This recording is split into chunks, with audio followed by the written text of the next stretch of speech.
Thank you, Amberly. Such an honor to be here with you.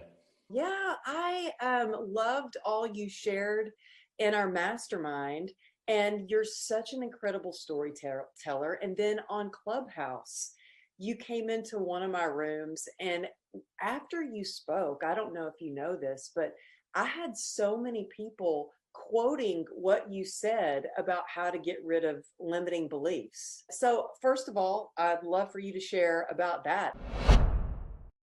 Yeah, one of the things that I learned early on when I was out knocking doors is that the thoughts are going to come to our brains, and they're going to hit us in the head. And one thing I learned is that, wait a minute, like, I don't like that thought. That's not like, I don't feel like that comes from me, or at least I hope it doesn't. Or if it does, I don't want it to.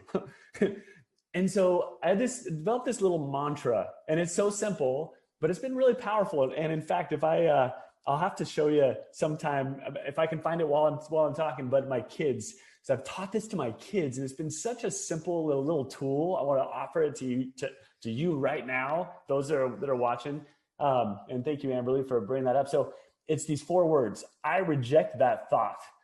And so I learned that, like, when I started having a thought that I'm like, wait a minute, I'm like, no,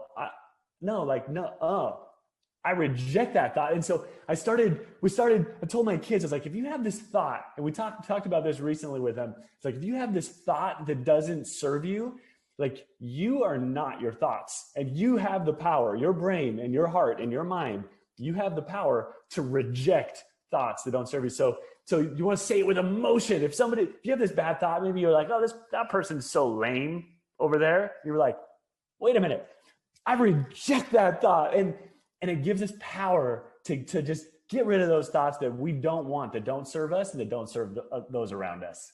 Yeah, well, after you said that, I've had people say, your friend Ben said, I reject that thought. And so many people have been doing that. I love that you share that. And you know what? You're such a good dad.